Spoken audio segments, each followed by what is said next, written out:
Hey everybody, good morning, good afternoon, good evening. Welcome to Beekeeping for Newbies. Thank you very, very much for taking the time to listen. I do sincerely appreciate you. And as always, feel free to reach out, Jeff, at beekeepingfornewbies.com. It's NEWBEES.com. Check us out at beekeepingfornewbies.com, the website. You can get a link there to the Discord room if you'd like to join us over there to kind of continue the discussion. We also have quite a few articles over on bestbeekeepinggear.com. The idea there, again, is to put out a place where we can do write-ups on a lot of commonly discussed things. No fees, it's all free of charge. There are some affiliate links in there, and I think I make roughly about 3 cents per $1,000 or something like that. But in all seriousness, if you want to go over there and check that out, there's a lot of information around some Varroa guides, a couple of different gear items, and we'll be continuing to update that over time.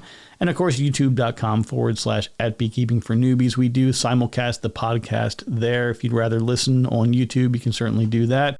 And we've got some other videos. I think last week we released the hardware cloth-based entrance reducer. I did that both in long and short form. So if you can only focus for about 40 seconds, that's one option. The other one's probably like a minute and a half or a minute and 50, which still cracks me up. It's like a minute and 53-second video, and people, my average watch time is like 55 seconds, and I'm like, can you just give me that one extra minute? Anyway, that's kind of the nature of the YouTube world. As a reminder, when you join the Discord room, at the very top, you're only going to see one section, and it's going to say, read this first. So make sure you go in there, just read kind of the rules of the room, type yes, Y-E-S, that you agree to the terms, and then we'll get you into the right group to where you can see everything else in the Discord room.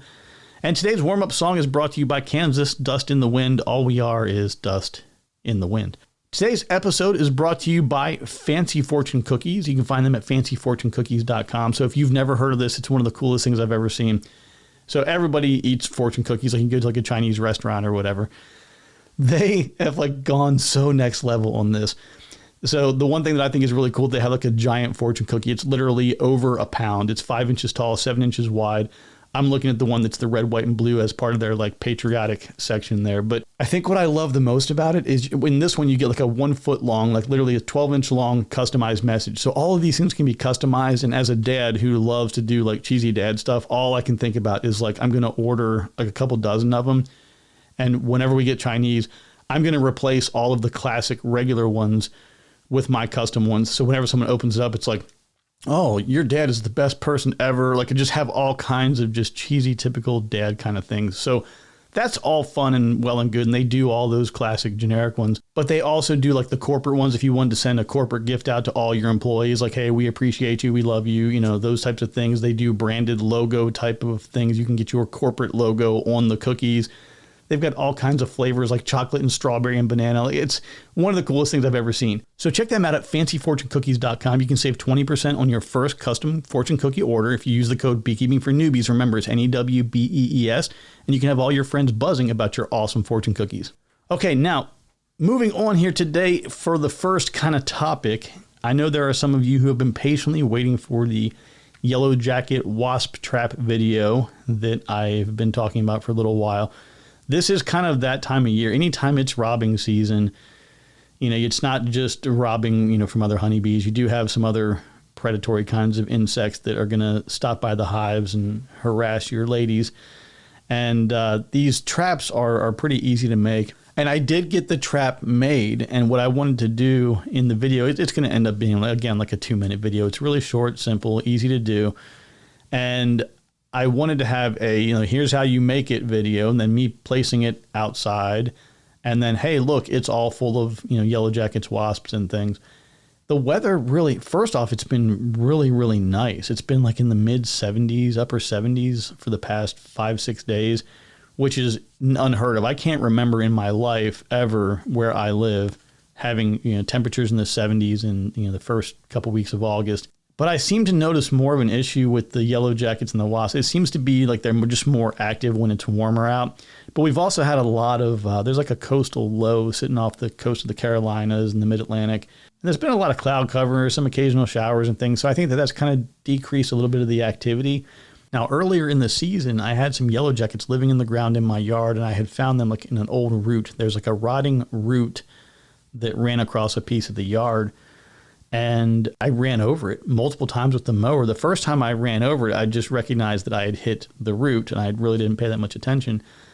And then I was wondering what was flying kind of all around. They did not sting me, thank God, but I recognized, okay, there's something living there. So what I started doing is whenever I cut the grass, I would cut everything around that area, face the mower towards the house, and then just gun it and cut over it and just keep going and kind of look over my shoulder, and I could see, the yellow jackets stirring all around, and were pretty irritated. So that was my kind of go-to strategy to cut that portion of the grass. But I noticed on my last cut, they're gone. So the yellow jackets that were living in that particular hole are gone. There are some I know that were back behind the house. I'll have to kind of see if I can, see anything still around over there. But completely unrelated, because as you know, I do have ADD and I can't keep track of a train of thought to save my life. If you remember earlier in the swarm season, and I was trying to catch when I had a feeling that the neighbor's hive was just bursting at the seams, and I'm like, that thing is going to swarm. And it did. And I had 2 swarm traps out. I had a lot of scout bees checking things out. They ultimately decided to go into this 100 and some year old cedar tree at my house. The entrance to that tree is actually facing about southeast, which I thought was kind of interesting, because I do like to kind of, face a lot of hives in that direction. And I think that may have contributed to why they selected that site. And you can see the tangent going again. That's just another one. Anyway, I was wondering, okay, they swarmed right before what we typically see as a period of dearth. And I thought, man, I don't know if they're going to make it. I'm really concerned for that small hive. Looked up there the other day, lots of activity. There's still a lot of movement. They're still outside guarding everything, and they're still making it happen. So that's great. And we'll have to kind of keep an eye on them. But anyway, I placed this trap out yesterday. And of course, there were some flies that came fairly early. And I just kind of left it alone, and I didn't do anything with it today. I took a peek at it. Now, one thing I have found is the wasps and the yellow jackets, they really like that protein. So if you can find particularly a rotting type of protein, like if you went fishing and you had some extra fish entrails that you could use, or anything that's protein and kind of smelly, what you can do is you can take the same trap. And again, it's a 2-liter bottle. You cut the top off, flip it upside down, almost like if you were making a fish trap. And you can run a skewer through the middle of it and hang a piece of, like a fish head or something in there. And that scent will really serve as a great attractant for them. I've done that years ago, and they were all over it. I didn't do that this time just because I know that if in the yard, the raccoons are going to mess with it. I don't have it secured to anything to keep them from tearing it apart and dragging it all over the yard. So we'll keep an eye on the trap as it is. If it doesn't work out, I'll take some advanced measures and we'll make sure that we see something. I did have one quick question, which is fairly relevant for most times of year, I would say, particularly in the spring when you're thinking about extracting honey early on, or if you wait until later, like at this time of year, and you're like, okay, we're coming up on the fall flow. I want to pull a little bit of honey off. But it's a pretty regular question that I get, and it's how much extractable honey can I get from a deep with 10 full frames? The kind of rule that I've semi-settled on, and it's very informal because of the fact that, it depends on the hardware you're using. Are you using like a pine or a cypress or, different woods that you use to construct the hive, and the frames are going to have different densities and different weights. So your starting weight might be a little bit different. The honey itself is going to be potentially more or less dense depending on the forage. So I would expect that to be relatively marginal, but there could definitely be some differences in that. What I kind of target is like that 2/3 type of rule. So if you had, easy math, if you had 100 pounds of boxes, then figure you're probably getting 65, 68 pounds of honey out of that. Rough ballpark. If someone else has another system or another math way of doing things that they can come up with that they want to share, I'm all ears for that. But it's just simple math. You take the hive itself, the hive body, like a 10-frame hive body, and that's going to be somewhere like around 10 pounds or so. Frames are going to be about a pound a piece, puts you right around 20 pounds.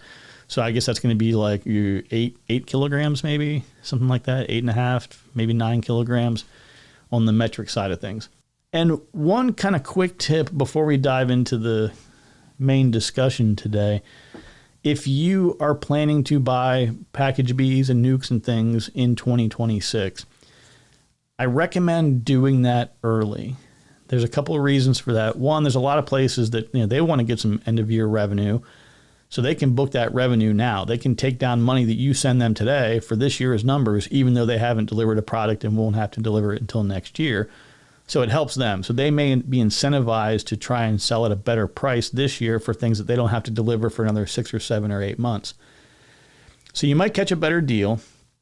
The other thing too is, there are some pretty reputable suppliers out there that sell out early. And it's not that other suppliers aren't good. A lot of them are just not as well known. So by getting in with those reputable ones that you already know about and locking in the pricing as early as possible, and you might even use that as negotiating power. If they're close to you, nearby, you might even be able to walk in and just say, hey, listen, man, you guys charged me $200 for the nuke last year. If I give you $200 right now, can I lock in that pricing for next year? Because I'm pretty sure prices are going to go up. It's just like everything else. Everything else is continuing to go up. And I think one area it's really hitting small businesses is with insurance. To insure a business just keeps going up, and it's getting a little bit more ridiculous every day. So if you can find a way to lock in pricing early, that would not be a bad thing.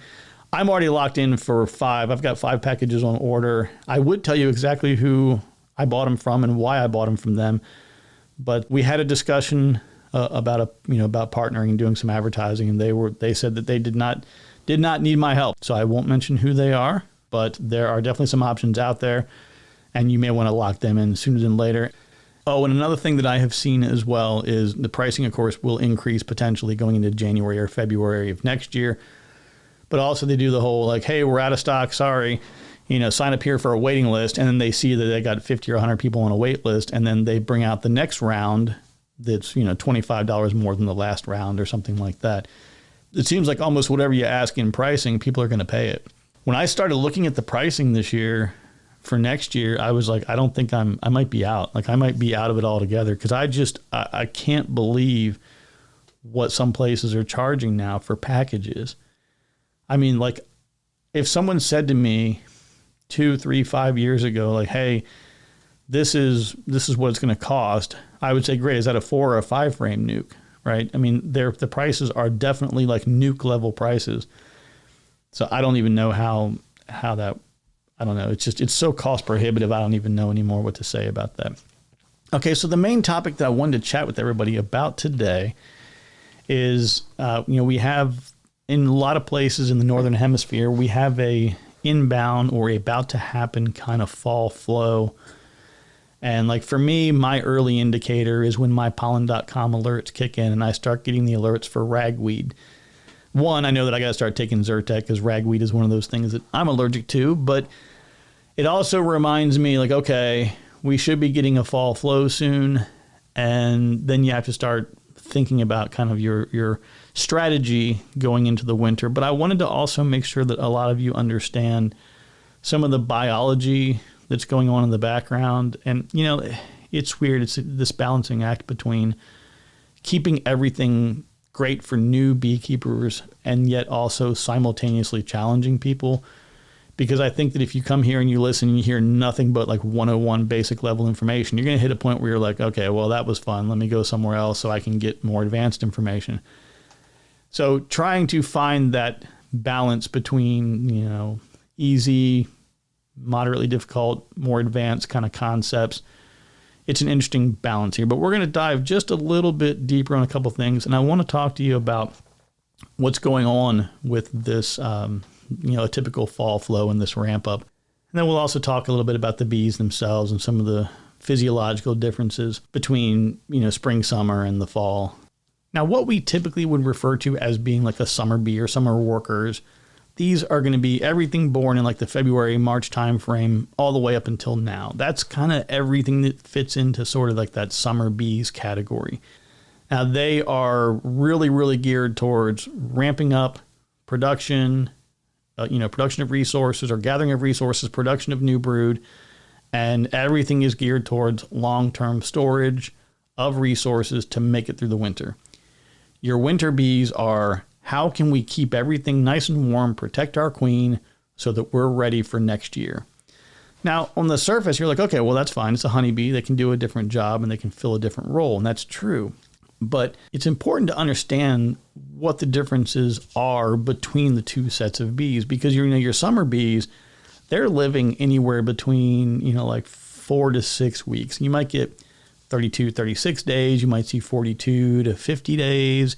But somewhere like in that, 4 to 6 week range is pretty normal. They emerge, they become nurse bees, they start making wax, doing other roles within the hive, become a guard bee, and walk out the door, become a forager, and then a week or 10 days later, maybe, they're gone. That's it. Their life is over. Whereas your winter bees, they are settling in for the long haul. And their whole thing is we got to preserve and conserve resources. We got to protect our queen. We got to keep everything nice and toasty to get to the spring. And not even to the spring, really. It's getting to the end of the winter, and we'll talk about that as well. Now, I'm going to go on a slight tiny bit, but related tangent here. A lot of people think that the bees, they get really nervous, like at this time of year, or any time where all of a sudden there's a stop of production. They get really nervous, like, oh my God, I didn't see any eggs today. And I'm saying this not to pick on anybody. This is like literally me. That's what I freaked out. Like, there's no more eggs. Everything is over. I lost my queen. I killed my queen. Those are really, really common things to happen. But brood rearing has to have two critical components. They got to have it. You need to have protein, and this is going to be in the form of the pollen that is gathered, which is ultimately, it is then collected by the bees. They bring it back. They remove it from the pollen sacs, pass it to one another, or store it, whatever they need to do.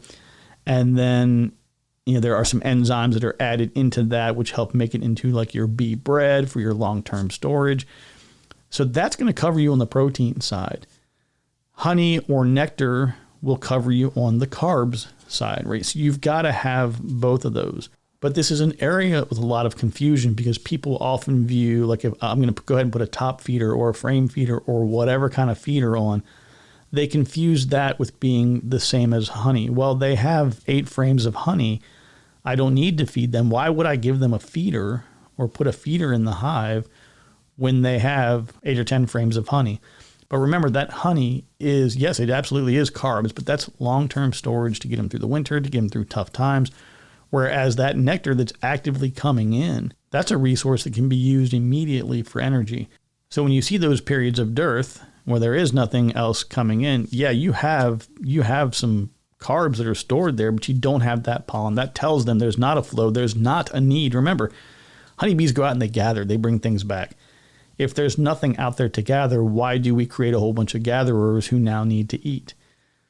So colonies are really good about, holding steady, hunkering down, waiting, and being patient, and just consuming what they have and waiting for that next flow to kick in. And I love it for folks who are really fortunate to have a consistent flow. Like, I know that, my country bees down there, and I would call it sort of not really coastal North Carolina, but definitely eastern North Carolina.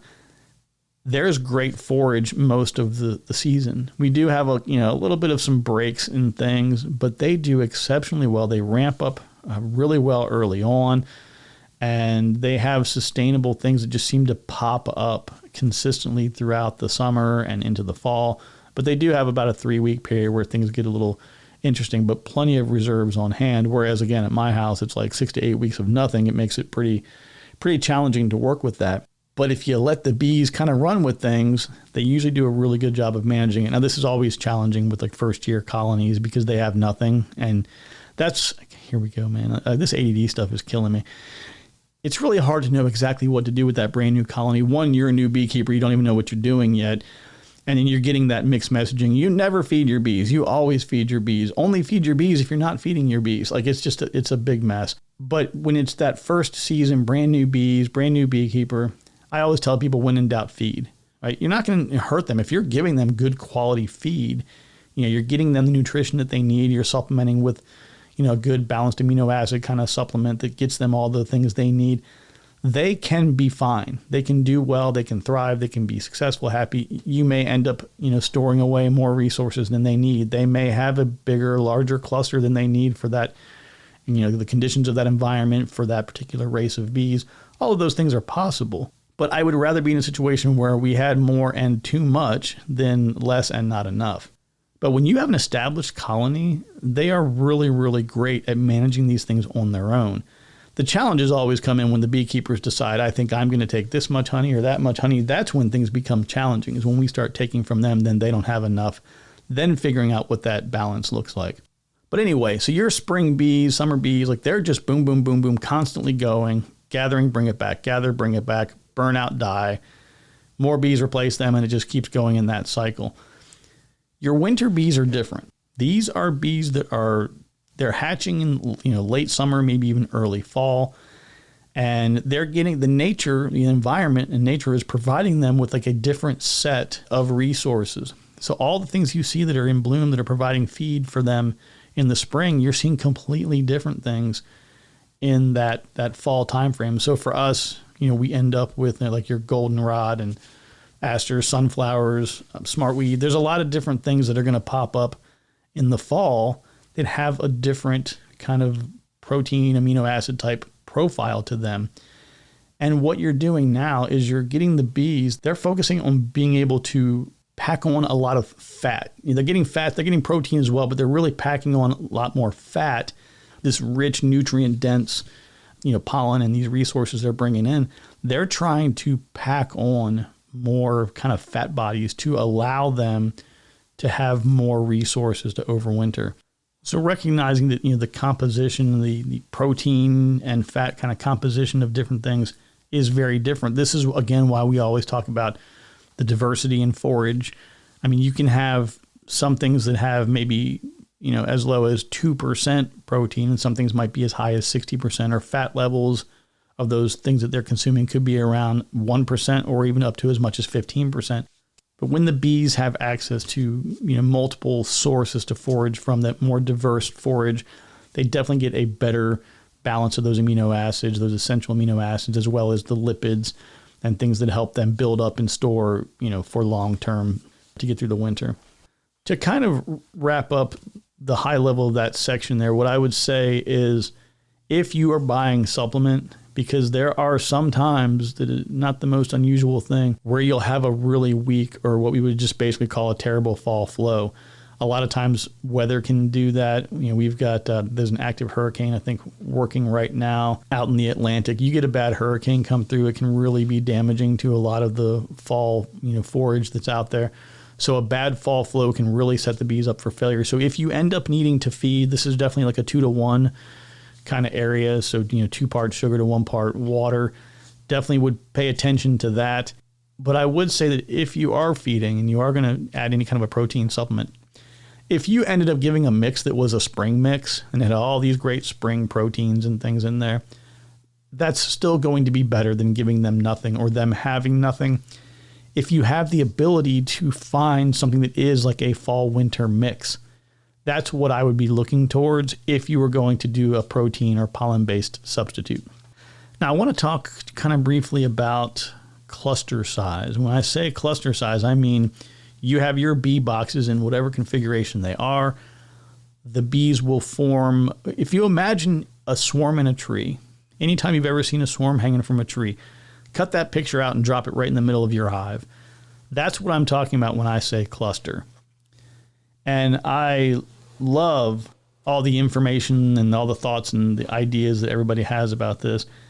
People will broadly tell you a lot of things in beekeeping, which just drives me to drink. It drives me insane. What works here at my house doesn't necessarily work at your house. What works for one, race of bees may not work for another. I mean, broadly, like a bee is a bee, and they should behave relatively the same for a lot of things. But you can't just tell people this is the way you do things. Like there was a comment the other day, I didn't say anything about it, but there was a comment the other day where it was like, oh, you got to have a big cluster size. And it's like, well, no, you kind of don't, actually. You've got to have balance. Balance is what you have to have. And that balance doesn't happen really overnight. It's not like you just, wake up one day and say, I'm going to be a beekeeper. You throw a bunch of bees in a box, feed the heck out of them, and then say, I have balance. Like, the bees will take care of it on their own. Little asterisk on that is, if bees are meant to be in your area at all, keeping in mind that honeybees are not native to North America, we brought them here. But if you are in an area that supports honeybees, that has the forage, that has the resources necessary for them to be successful, your best bet outside of maintaining IPM, your integrated pest management strategy, treating for varroa, treating for anything else that comes up from a health standpoint, outside of that, leave them alone. They are very good at finding what they need, storing it away, managing the amount of brood they need to survive. But people get the mindset. And like I've said before, if you said, I'm going to be doing pollination out in California with the almonds in February, then yeah, you absolutely have to have a big ramp up at the end of the fall so that you have a big cluster of winter bees to take out there, who will then be the bees you're using to kick things off on that almond pollination. That makes sense. Regular hobbyist beekeeper at home, it's not, I need to make a really big cluster of bees with 3 deep hive bodies fully packed. You don't have to have that. You need what's right for your bees. So for example, like Russian bees, they will shut brood down a little bit earlier. They overwinter in a smaller cluster. They're very frugal kind of in the way that they manage their stored resources. They can definitely appear pretty, weak in late winter, but they rebound very quickly as soon as forage returns. Now, there are some disadvantages to Russians, which we can talk about in another discussion or another time. But that's just one example. Like Carniolans, they tend to be pretty good about conserving their resources as well, and they throttle brood production in dearths just like others do. They're very good, for long winters. Italians are more likely to keep the brood going kind of later into the fall. They maintain a larger cluster typically, and they can also, burn through some resources a little bit faster in cooler climates. Right? All of them kind of behave and handle things just a little bit differently. So to broadly say you have to have a big cluster, or, I always feed from August through October to make sure I have a huge cluster, you can do that, and it can give you success. But remember, just because something was successful doesn't mean it makes a difference. And I gave an example the other day. I know it was probably, I don't know, I come up with weird examples. But it's like if you go outside and you do an inspection and you take really good care of your hive all season, and at the end of every inspection, you stand on one foot and do like the breathalyzer test where you touch your nose 15 or 20 times, and at the end of the season, you're like, wow, man, my bees survived a whole year. Everything is great. I did it. And it was because at the end of every inspection, I stood on one foot and touched my nose 20 times. No, that's anecdotal. Like, yes, you physically touched your nose 20 times in the DUI assessment position, but that has nothing to do with it, right? So there's just, it frustrates me to no end of all the things that people say that you have to do, right? It's like the whole thing with the candy boards and the fondant and all this stuff that you have to do. Okay, well, if you have to do it, now, like, I don't have bees at the house this year, but for, I don't know what it is, like 13 consecutive, like 2 years in a row, I used fondant because all the great beekeeping advice of the world said you have to put fondant or something in the hives every year. I was flipping out trying to find fondant that I could get into my hives, put it in 2 years in a row. It did not have any impact in my bees' survivability. I have not put fondant in a beehive since I think it was the winter of 2014 into 2015. So in the past 10, 11 years, like what magic am I working on my hives? What sorcery am I doing that allows my beehives to survive over winter, for my bees to not starve, and for them to thrive and be happy and successful and all? What am I doing differently?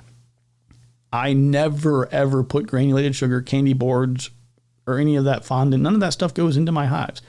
And the only exception I've said many times is, you pop in, take a peek at the hive in February, and you're like, oh, yeah, they're up here near the top. They're getting a little low. Maybe you throw a pollen patty on, right, to help them out. Because they are, at the end of the winter, they are going to start ramping up brood in preparation for the spring. That is really going to rapidly deplete some of those last remaining resources. Makes sense if they're a little bit light like that. But I mean, I hear people in colder climates that are like, oh, every time it breaks 45 degrees all winter long, I'm in the hive taking a look. It's like, no, just focus on your genetics. Focus on letting the bees be bees. Focus on not taking everything away from them and then figuring out how to replace it. I always have surplus. Like, my bees will make a bunch of honey. They keep the honey. And then in the spring, I'm like, oh, cool, there's 4 leftover frames. And then as they ramp up and fill a super, I can go ahead and pull a couple frames for myself, or I can go and use that to make another nuke and just build up. You don't have to constantly be taking from them and then wondering why you've got to put all this supplement and all this crap into them. Like, yes, it is more expensive by dollar. Like, when you look at how much it cost to go and buy, let's say, a pound of honey versus buying some sugar feeds and some other things. But you can absolutely have surplus, and your bees can survive and overwinter and be successful without all this crap. I just think that this whole overwinter feeding thing introduces a lot of challenges, because I've watched people in videos. Like I had somebody message me the other day and they were like, hey, I'm really concerned. I'm confused because I'm hearing that I've got to put this and this and this in my hive. I've got to do that. I've got to be feeding pollen patties all year. And I'm not picking on the guys who, I'll give an example. Cayman Reynolds, right? I haven't watched a whole lot of his videos, but I've watched like 4 or 5 of them. Very competent guy, very capable guy. And you'll see him in his bee yard and he's dropping pollen patties and he's doing stuff. But why? He's doing it for a very specific purpose. He's like, hey, I just split these colonies. I'm making nukes. I'm expanding.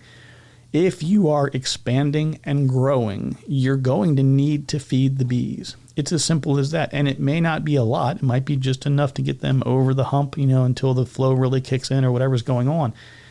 When you're in these rapid expansion modes, like him and Bob Binney and some of these other great beekeepers in the community are doing, David Burns, right? A lot of smart people out in the community. And you'll see them like, why are these guys constantly feeding the bees? They're doing it because they are constantly growing and expanding to meet the demand of the people who want to buy bees from them. And in order to do that, they have to have something that they're feeding them. Now, my approach is a little bit different. When I'm expanding, I just take surplus from the bees and I use that to support the growth of the new bees. And then in the summer, I'll do typically a lot of open feeders and things. It depends on what's going on. If it gets into a dearth time period, I'll just kind of focus. I don't want to go off on this tangent because there's other components to that to keep in mind and to consider as well. But again, you'll see these people who have very specific goals that are unique and they are different from your goals. Your goals are just to survive. I just want to get them through the winter or get them through the summer. Hopefully they don't get robbed out. Hopefully they store enough resources to overwinter and I can have bees again in the spring. Their goals and objectives are very different from yours. So just be mindful that just because you see somebody saying, this is what I'm doing, this is what I always do, and this is why I do it, make sure that their why is in line with your why. And I also strongly recommend that you use multiple sources for everything. It's unfortunate, but I can't even go into a bee forum anymore. Like I go into a bee forum and I'm frustrated within like 5 minutes. I saw one the other day and it was I'm not even going to talk about it. It's going to make me just have a meltdown here. Okay. To wrap up the section for today, bees, when they breathe, they don't have, lungs like you and I do, right? They breathe through these things called spiracles that are along their body, and it connects into like a tracheal system, and that's what moves oxygen directly into the tissues. They've got hemolymph and we have blood. It's a little bit of a different way of doing things, but I want you to be aware that in the winter, CO2 levels inside the hive, inside that cluster, they're naturally going to run, a little higher than they are in the summer. Again, CO2, so carbon dioxide. It's normal for a healthy winter colony. Obviously, fresh air is still important, so you still need to have an entrance that's open. Suffocation is something that people kind of get concerned about. They want to make the hive a lot like, and which we'll talk about this as we prepare for overwintering episodes coming up soon, but they want to, wrap the hive completely, airtight, just like they would for their home. We don't want to go quite that far. You do want to have an entrance open. You do need to have some fresh air coming in. If you are in an area that is not necessarily prone to snow, but you get some snow, might want to step outside and just wipe off that entrance and make sure that you still have air coming in and out of the hive just to give them some fresh air. Like I said, a little bit of an increase in the CO2 levels is not unusual in the wintertime at all. If you are in an area that is really, really snow prone, which is weird to be talking about snow here on August 11th, but if you're in an area that's really snow prone, you may want to consider bringing in that top entrance. This is the only scenario that I would advocate for a top entrance, is if you're in an area where you might end up getting 2 or 3 feet of snow that sits around for a long time. Having that top entrance allows them to have some fresh air coming in. It gives them a way to get out. If it gets warm enough for them to do a cleansing flight, it allows them to be able to get out and do so. That would be the only scenario where I would recommend a upper entrance. It's just more for them to defend, a great source and entry point for robbing. So we've talked about that before. All right, folks. Well, the ADD is pretty strong today, so I gotta pull the reins here and get settled down here.